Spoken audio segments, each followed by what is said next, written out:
Bonjour, il y a quelque temps je vous avais présenté les Legios, qui sont les robots transformables de la série Genesis Climber Mospida, qui en France est plus connu sous le nom de la 3e génération Robotech.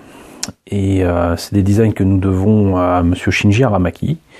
Et c'est un travail qu'il a fait que j'aime beaucoup. J'ai énormément de jouets de cette époque-là et de maquettes qui s'y rapportent aussi. Je vous avais montré des rééditions relativement récentes et je viens de retrouver les vieilles boîtes, parmi les vieilles boîtes qu'on pouvait trouver entre guillemets facilement en France, importées par Soclen au milieu des années 80.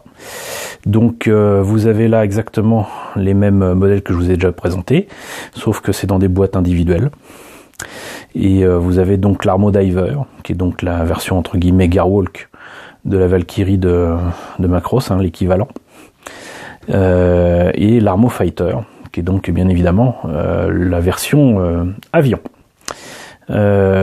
Bizarrement, je n'ai jamais réussi à trouver l'Armo Soldier, qui est donc la version Batroid, on va dire, la version robot, qu'on voit pourtant parfaitement sur les deux boîtes. Et c'était assez frustrant, d'autant qu'en plus, je ne trouvais jamais qu'autre chose que les versions vertes, la FC01i du Legios, et jamais les versions bleues ou rouges du Legios. Donc ça, c'était quand même un peu frustrant. Mais bon, on prenait ce qu'on avait à disposition et voilà. Donc voilà deux maquettes qui viennent d'un lointain passé, puisque ça je les ai achetées et montées il y a une trentaine d'années. Et je n'ai jamais terminé l'Armo Fighter. Je vous montrerai ça tout à l'heure, mais par contre j'ai monté et terminé il y a très longtemps l'Armo Diver et j'en étais très content. Donc je vais essayer de vous présenter ça, ne bougez pas. Alors voilà notre Armo Diver prêt à combattre, hein. Et comme vous voyez, donc c'est pas bien grand, hein, ça c'est à peine plus grand que mon pouce, et c'est du 1,72, mais c'est une celle que je trouve sympa. Je vais essayer de commencer par vous présenter que même du haut de mes 16-17 ans, je me défendais pas trop mal quand même, et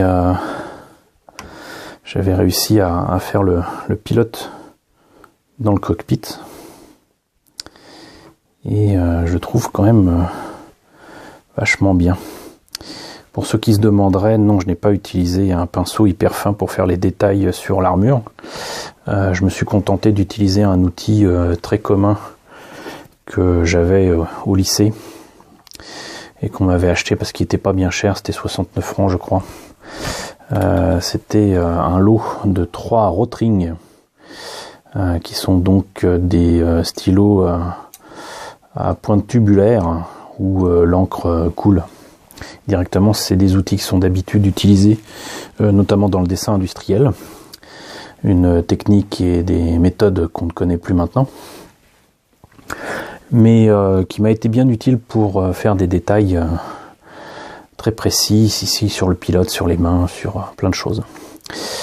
Que dire sur cette maquette? Alors déjà qu'elle n'a pas été facile à faire parce que c'est une maquette à l'ancienne, donc beaucoup de pièces nécessitaient d'être jointes et poncées pour faire disparaître les jointures qu'on voit quand même apparaître ici et là, notamment sur les bras.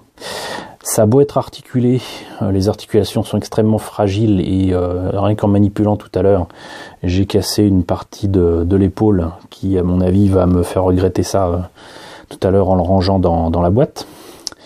L'antenne s'est cassée, j'ai dû recoller 2-3 pièces.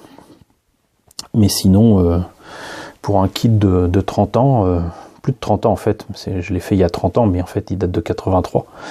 Donc logiquement il a 35 ans, pas loin, 34 ans. Et donc il se tient bien quand même.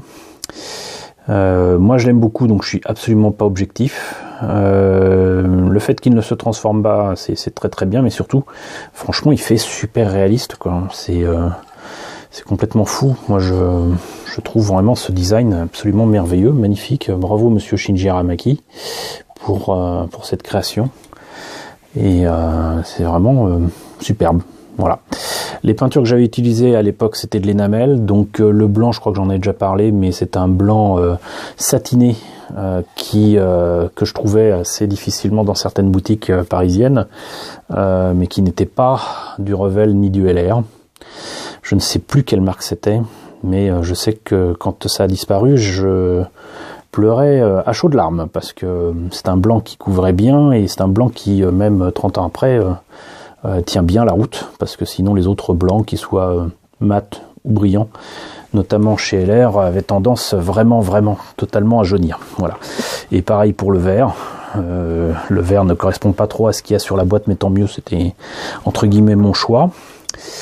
Voilà. Et puis sinon les décalcos, il y avait plein de jolis petits décalcos, et même si ça a jauni pour certains à certains endroits, c'est tout à fait normal vu l'âge. Là encore, ça tient quand même merveilleusement bien. Mis à part les antennes ou les petits canons, ici antenne là et l'antenne de la tête en dessous, rien n'a vraiment souffert du passage du temps. Voilà. Donc petit tour d'horizon rapide de ce Armo Diver avant de passer à l'Armo Fighter que j'ai commencé et jamais terminé. Alors voici l'Armo Fighter. Comme vous voyez, il est plutôt en mauvaise posture. Comme je l'ai dit, je l'ai commencé, je l'ai jamais terminé, mais il était quand même en bonne voie. Hein. Je pense que ça correspond à peu près à une période où j'avais plus trop le temps de m'occuper de mes maquettes, notamment avec la fondation du magazine Animeland. Ça a radicalement changé ma vie et ma façon de planifier mes journées, qui étaient déjà bien longues, mais qui sont devenus encore plus.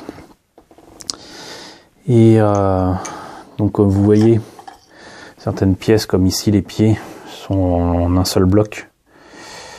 Il y a quand même les détails des tuyères à l'intérieur, le coup des trains d'atterrissage. Moi je trouve ça vraiment génial. En plus malgré l'âge, ça tient bien, hein. Franchement ça tient bien. Si je le mets comme ça, voyons.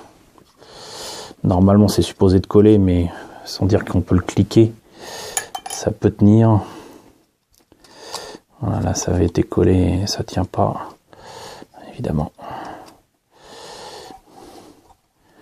Mais vous voyez, c'est quand même pas mal.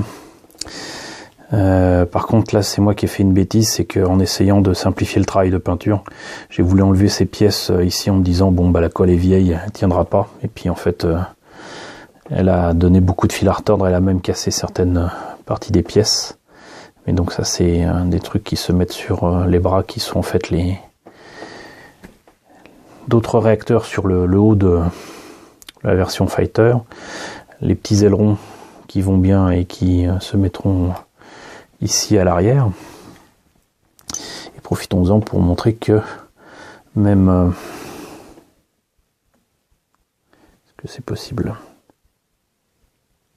Voilà. Cette entrée d'air en fait est ouverte et montre l'intérieur du réacteur. Voilà, c'est-à-dire que ils ont pensé à tous les détails et franchement c'est pas mal du tout.